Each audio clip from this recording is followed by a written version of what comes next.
सुर्खियों में।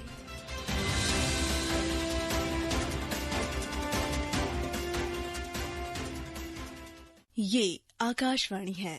प्रस्तुत है कार्यक्रम सुर्खियों में। इसके अंतर्गत सुनिए विश्व पर्यावरण दिवस, स्वच्छ और हरित भविष्य के लिए भारत की प्रतिबद्धता पर चर्चा। इसमें भाग ले रहे हैं वरिष्ठ पर्यावरणविद और टेरी में निदेशक डॉक्टर सुनील पांडे। कार्यक्रम का संचालन कर रही हैं सोनू सूद। आज विश्व पर्यावरण दिवस है। पूरे विश्व में इसको जून 5 को हर साल मनाया जाता है ताकि हम इस बात के प्रति जागरूक हों कि पर्यावरण हम सभी की साझी धरोहर है और हरेक व्यक्ति के लिए बहुत मूल्यवान है। इस पर बातचीत के लिए आज हमारे साथ जुड़े हैं डॉक्टर सुनील पांडे, जो है डायरेक्टर सर्कुलर इकोनॉमी और वेस्ट मैनेजमेंट के टेरी में। आपका बहुत बहुत स्वागत है। धन्यवाद। डॉक्टर पांडे, आपसे जानना चाहेंगे विश्व पर्यावरण दिवस का क्या महत्व है पूरे विश्व के लिए और खासकर भारत के लिए। कैसे देखते हैं आप, किस तरह की जागरूकता ये फैलाएगा और क्या हम इससे लाभ उत्पन्न होते हुए देख सकते हैं?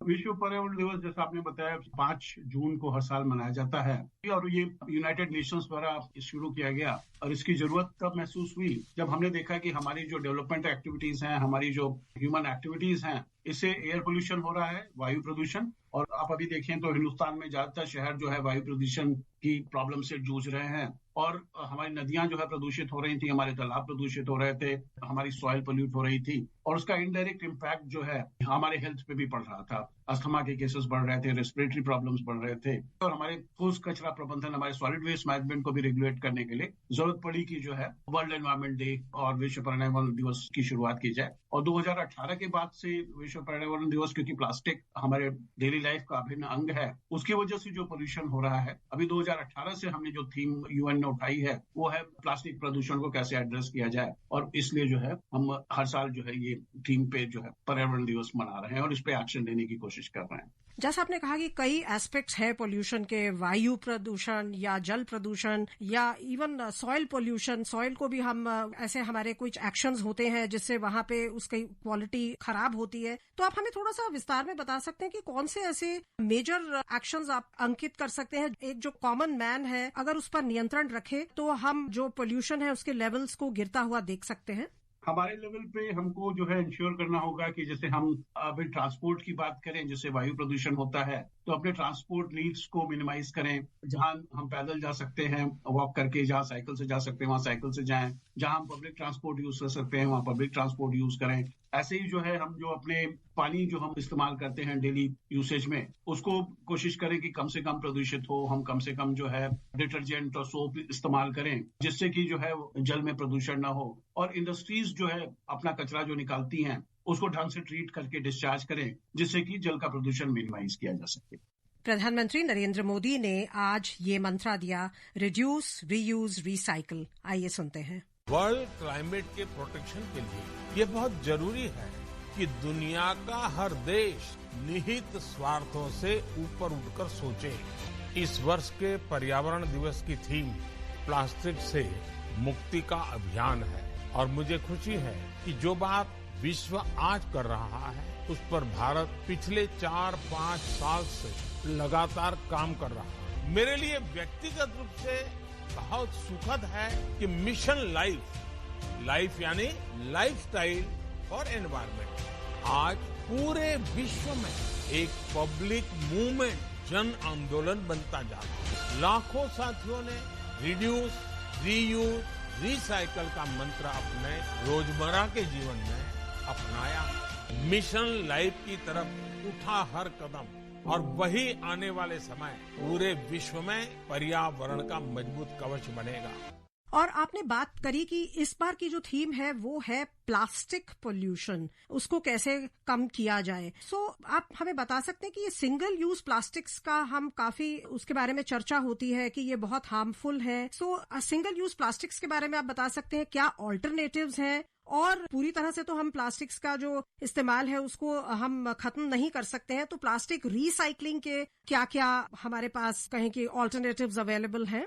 सिंगल यूज प्लास्टिक एक्चुअली चर्चा में इसलिए आए क्योंकि ये जो है एक यूज के बाद हम थ्रो कर देते हैं चीजें, जैसे वाटर बॉटल है, खास करके छोटी बॉटल है, हमारे प्लास्टिक कटलरी है, प्लास्टिक चम्मच है, जो आइसक्रीम में प्लास्टिक स्टिक्स यूज होते थे, वो बलून्स में जो स्टिक यूज होते थे, फिर जो जूस में हम पीते थे उसमें जो स्ट्रॉ यूज करते थे प्लास्टिक के, इस तरह के आइटम सिंगल यूज के बाद हम फेंक देते थे। और फेंक देने के बाद हमारे जो वेस्ट कलेक्टर है इनको पिकअप नहीं करते हैं रिसाइकलिंग के लिए, क्योंकि ये बहुत छोटे और बहुत हल्के होते हैं। इसलिए वो जहाँ फेंक देते थे वहां से फिर वो या तो लैंडफिल साइड चले जाते हैं या फिर वाटर बॉडीज में चले जाते हैं। और अल्टीमेटली जो है वाटर बॉडीज में गए तो वो वाटर बॉडीज अगर सी में जा रही हैं तो वहां से सी में जाके मरीन पोल्यूशन क्रिएट कर रहे थे। और जो स्टडीज हैं, इंटरनेशनल ग्लोबल स्टडीज, उन्होंने बताया कि जो 80% कचरा जो है समुद्र में जो जा रहा है वो प्लास्टिक है, और ज्यादातर प्लास्टिक वो सिंगल यूज प्लास्टिक। तो इसलिए जो है सिंगल यूज प्लास्टिक की चर्चा हुई और 2022 में गवर्नमेंट ने कुछ 19 आइटम्स जो है उन्होंने कहा कि ये जो है हम सिंगल यूज प्लास्टिक इनको हम फेज आउट कर रहे हैं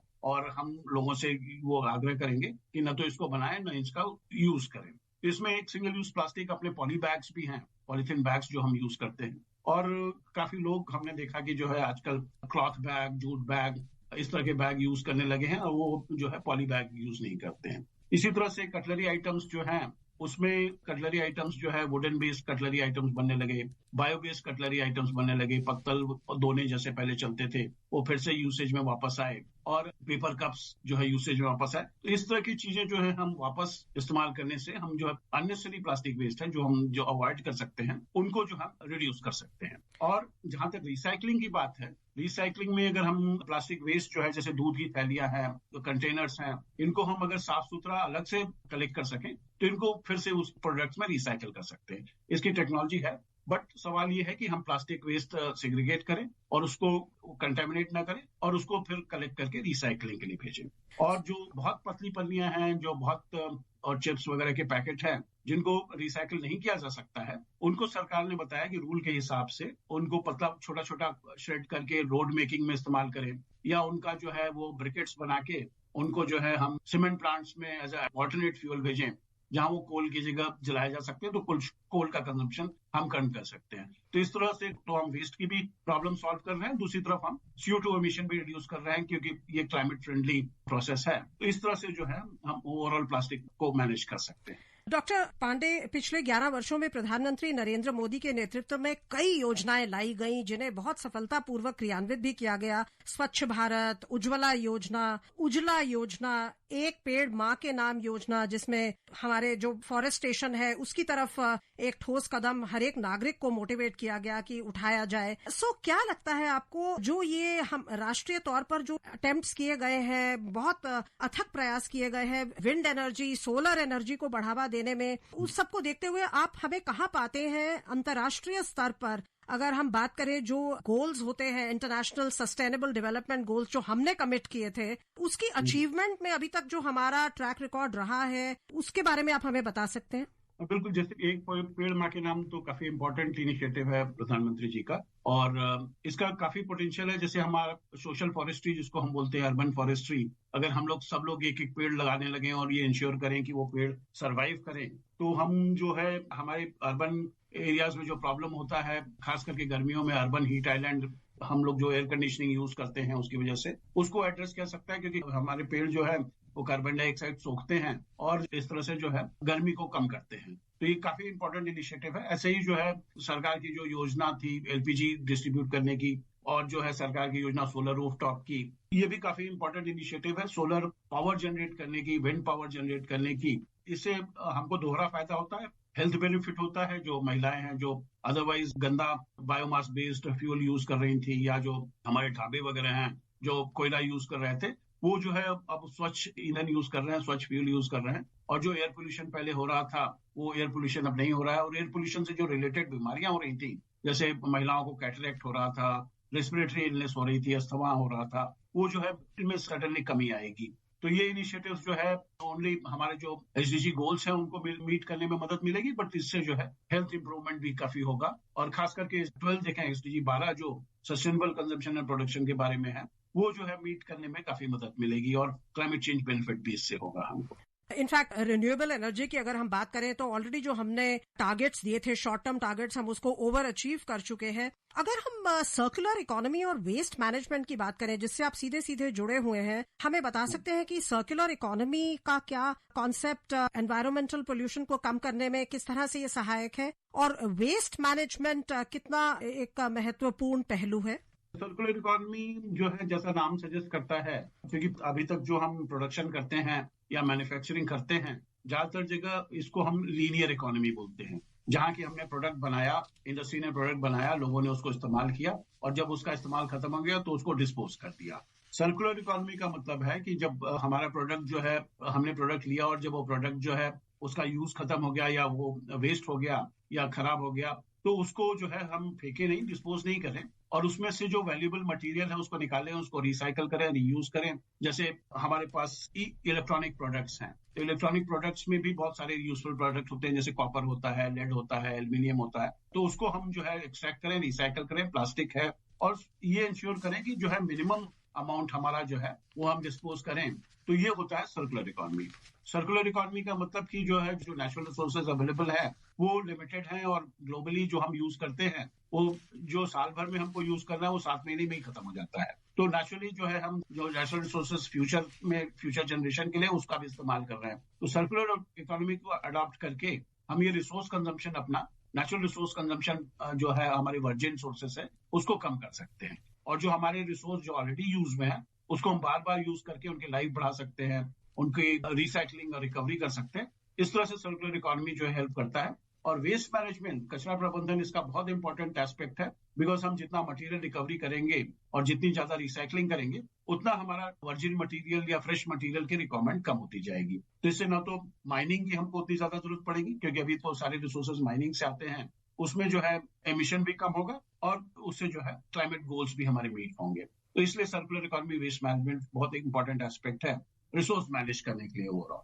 केंद्रीय पर्यावरण मंत्री भूपेंद्र यादव ने पर्यावरण संरक्षण पर क्या कहा, आइए सुनते हैं। हमारे सामने जो सारा विषय रखा गया है उसमें सबसे बड़ी बात है how to manage plastic waste. इसका एक ही रियल सॉल्यूशन है, और वो प्रधानमंत्री जी का जो मंत्र हमको दिया है वो है mission life, environment friendly life style. जिसा माननीय प्रधानमंत्री जी के संबोधन में भी हमने देखा, उन्होंने कहा कि इस वर्ष की जो थीम है, one nation one mission and plastic pollution. अब ये जो प्लास्टिक है, ये वास्तव में मनुष्य ने इसको आविष्कार किया है। मैं हमेशा एक चीज कहता हूं, और नेट जीरो की बात भी जब हम करते हैं, भारत के नेट जीरो 2070 के अभियान की भी बात हम करते हैं, तो हम ये कहते हैं कि नेट जीरो में हमारे लिए जो सबसे ज्यादा इंस्पिरेशन का सोर्स है वो नेचर ही है। नेचर से लगी हुई कोई चीज कभी वेस्ट नहीं जाती। नेचर में कोई फल भी लगेगा, पक्षी खाएगा, अगर फल गिर जाएगा तो वो फल खाद और बीज में हो जाएगा और नीचे जाएगा, फॉसिल फ्यूल बन जाएगा। नेचर नेट जीरो का सबसे बड़ा उदाहरण है। लेकिन मनुष्य जो पैदा करता है वो नेट जीरो नहीं होता, वो गार्बेज के रूप में बदल जाता है, और प्लास्टिक इसका सबसे बड़ा कारण है। सो आपको लगता है कि भारत जैसे अब चौथी सबसे बड़ा इकोनॉमी है पूरे विश्व में, डिफेंस, स्पेस, अलग अलग सेक्टर्स में हमने एक लीडरशिप रोल गेन किया है, आपको लगता है कि विश्व मंच पर हम जलवायु चैंपियन बनने की ओर भी बढ़ रहे हैं? अभी तक के हमारे जो टारगेट्स हमने अचीव किए हैं, हमारी जो परफॉर्मेंस है, उसको देखते हुए? बिल्कुल, हमने करके दिखाया है रिन्यूएबल एनर्जी में, सोलर एनर्जी प्रोग्राम्स में, कि जो है कैसे दूसरे देश हमसे सीख के जो हमने किया है वो भी कर सकते हैं, और कैसे जो है कलेक्टिव रिस्पांसिबिलिटी लेके भारत जो अभी कर रहा है, इसमें एनवायरमेंट एंड क्लाइमेट लीडरशिप लेने की पूरी संभावना है कि भारत ले सकता है। डॉक्टर पांडे, विश्व पर्यावरण दिवस पर इस प्रेरणात्मक और समग्र चर्चा के लिए आपका बहुत बहुत धन्यवाद। धन्यवाद। अभी आप सुन रहे थे विश्व पर्यावरण दिवस स्वच्छ और हरित भविष्य के लिए भारत की प्रतिबद्धता पर चर्चा। इसमें भाग ले रहे थे वरिष्ठ पर्यावरणविद और टेरी में निदेशक डॉक्टर सुनील पांडे। कार्यक्रम का संचालन कर रही थी सोनू सूद। ये कार्यक्रम आकाशवाणी के समाचार सेवा प्रभाग द्वारा प्रस्तुत किया गया। इसे आप हमारे mobile app news on AIR और YouTube channel news on AIR official पर भी सुन सकते हैं। इस कार्यक्रम के संबंध में अपनी प्रतिक्रिया आप हमें ईमेल या व्हाट्सएप के माध्यम से भेज सकते हैं। ईमेल का पता है airnsdtalks@gmail.com और व्हाट्सएप नंबर है 9289094044। सुर्खियों में